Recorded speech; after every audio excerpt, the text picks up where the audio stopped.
Alright, from fans, let's break down this episode 7 preview images and the promo, as well as details for episode 7 and 8, because they're giving us some seriously juicy hints about what's coming. Episode 7 is titled This Fragile Lives, and the synopsis is the following. The edges begin to fray as concerns about Fatima's pregnancy deepen. Jade follows a clue trail into the forest, and Julie and Randall seek a bit of normalcy. Okay, so going from the last episode ending, we know that Tabitha, now knowing about the 3 red stones, she wants to visit that. And we're going to see her going into this location that Jade told her, which brings to all of these images here. We have this shot of Tabitha, Jim, and Ethan heading to the 3 red stones. Something to notice is that the snow is melting, which is interesting because we know that the weather in Fromville is anything but normal. We also see Ethan. He's been at the center of so much weird stuff in the town, and now he is at this significant location we have been hearing about and we saw previously. Now let's circle back to those 3 red stones because there's a connection here. Remember Jade's creepy encounter with that pilgrim, the one drinking blood from a skull, with something wrong with his eye.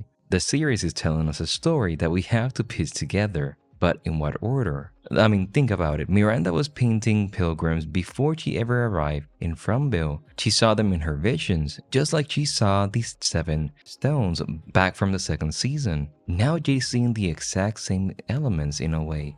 That's not a coincidence. The stones, the pilgrims, the blood drinking. It's like we're watching the pieces of Christopher and / Jade visions play out in real time, similar to Tabitha and Miranda. Here's where it gets really interesting. If Jade and Tabitha are seeing things Miranda painted decades ago, and Tabitha is now remembering visions from her childhood that match Miranda, what if they're all connected to the same cycle? What if these are not just random visions or hallucinations, but actual memories from different points in Fromville Twisted timeline? The blood drinking detail is interesting because we got Fatima craving blood, the pilgrim drinking from a skull. It's like blood is somehow key to understanding the nature of this town, maybe even its power. We also have Tabitha and Jim, because in the preview, we see them also by the stones, and it's intriguing. Tabitha's clearly struggling, haunted by those flashes, and now she said, it was not just Miranda, I saw this place too. Now this is huge, because how Jim's gonna take it? I mean, he's looking at Tabitha like she's a stranger, a ghost. There's so much stuff happening between them. Now she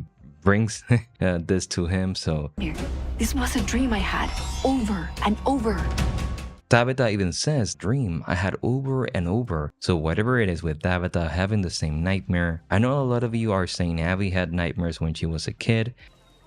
I was just thinking about this dream I had when I was a little girl. So this is connecting maybe? So it's really interesting how the writers are using the exact same line in a way. You know, obviously she's back, but she's also different. I imagine that Jim is not gonna understand what's happening to her. And that fear, that confusion, is creating a rift between them. The shot of these 3 red stones also is a motif of the real problem. The secrets are tearing them apart, pulling them into this twisted game. It's like the town wants to break them, to isolate them, to turn their love, their connection into another weapon. Now we also have Julie and Randall outside the clinic, and later in those season 2 ruins. Randall looks like terrified, which is saying something considering what this guy already been through. Remember, we have seen him multiple times already with the whole cicada invasion in his mind, so I will imagine that that will continue to impact him until the last episode of the season, moving as well, maybe, hopefully, into something bigger.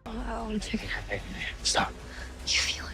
And what I love about the whole Julie and Randall thing is that they're both experienced that trauma with the music box. They're both dealing with it differently, and now they're both at the ruins. Interesting. Is this attempt at a normalcy going to backfire spectacularly? But now, even more of the images that were released, look at how the show frames this shot. Boyd and Donna in the foreground with Colony House behind them like a ominous presence. It looks so beautiful. The cinematography of this shot, and hey, it's like a visual reminder that no matter what conversations they have, no matter what plans they make, the town is always watching, always there. But because this scene looks also intense, that smoky, cold atmosphere, and we don't see the snow anymore, so we can see how the town is also changing, so that was quick. which adds to whatever conversation they're having, which makes me think, is Boyd finally opening up about what he knows about Fatima and what's going on with her? Because we could imagine that he is now gonna carry the result of the pregnancy and as well as everything that's going on with Fatima. I mean, eating rotten food, that has to be worrying already, which is something that connects later in the trailer. Also, we see Ellis, and we know that in episode 6, Ellis told them about the rotten food. Well, in this preview image, it looks like he's finally opening up to Donna about it. And let's be real, if Boyd is actually sharing this information, you know it's huge and serious. I mean, Boyd is the character that has keep a lot of stuff to his chest, so when he is doing this, it's because it's getting worse. We see it in the images of Fatima, which connects to Elgin's journey. Is getting interesting. We see how he has a yellow backpack, interesting color choice, and the lady in the kimono seems to be leading him somewhere. It looks like the root cellar. Help me, Elgin. I can save all of you. I can help you go back home.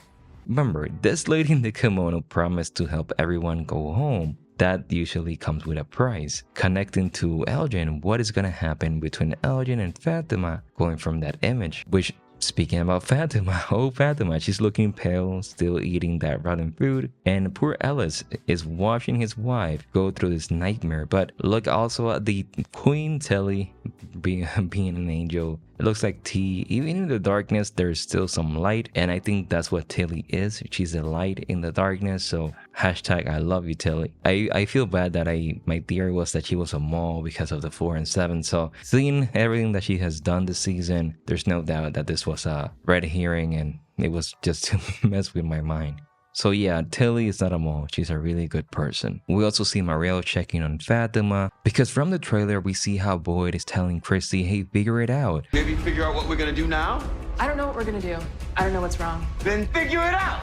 And she's like, hey, there's nothing wrong. Like, this is just a normal thing. But we know it's not normal. We know that this is chaos for the community. It's not a huge storyline, but it's still interesting. And hey, it's what the episode seems to be focusing a lot on. So we also have these shots of Henry and Victor. Something's clearly wrong. Victor seems to be losing it after their tunnel journey. Who can blame them? But what could make Victor crack now? After everything he's already been through, well, it's discovering that Jasper is not talking, and that's gonna bring some confusion and desperation in knowing, hey, I want to know what's going on with this Jasper thing because I want answers. And Jasper's not talking, of course, because he's a toy. But why the town seems so interested in Fatima? No, because the way I'm seeing all of the storyline, and I could be wrong, the storyline from Fatima about the pregnancy and Elgin seems to be connected. I mean, think about it. Why Elgin is finding this location where the lady in the kimono told him? I imagine the picture is from the location that he has to go. Could this be connected to whatever's growing inside Fatima? After all, we saw her next to Fatima in the image. So what if the lady in kimonos is somehow connected to this whole pregnancy situation? And the timing of all of this is super interesting too. Just as Fatima's pregnancy is getting worse, just as Tabitha is remembering her past life connections, suddenly the lady in the kimono is making Elgin take action. In front build, timing like this is never random. Spoiler alert, I will go ahead and discuss something about episode 8, which brings connection to something that's gonna happen in episode 7. Let's talk about episode 8 ominous title and synopsis because it's giving us some major clues about where all of this is heading. We got thresholds as the title, and we're promised that accusations start flying and truths come to light in the aftermath of a tragedy. So whatever happens in episode 7, somebody's going to die, but who? Looking at how episode 7 is setting up things with Fatima's condition, Elgin following the lady in the kimono,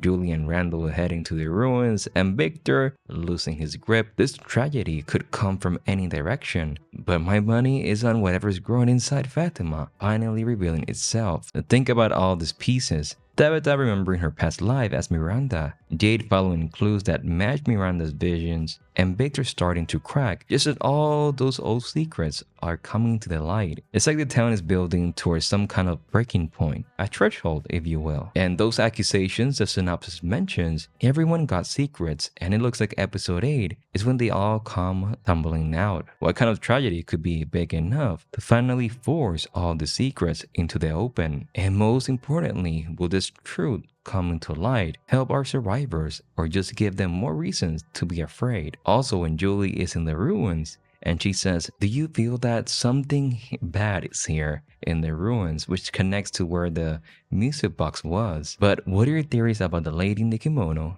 I cannot wait to break all of this down in the next episode. As always, my name is Christian from Game Premiere, and I will see you in the next one. Bye bye, everyone.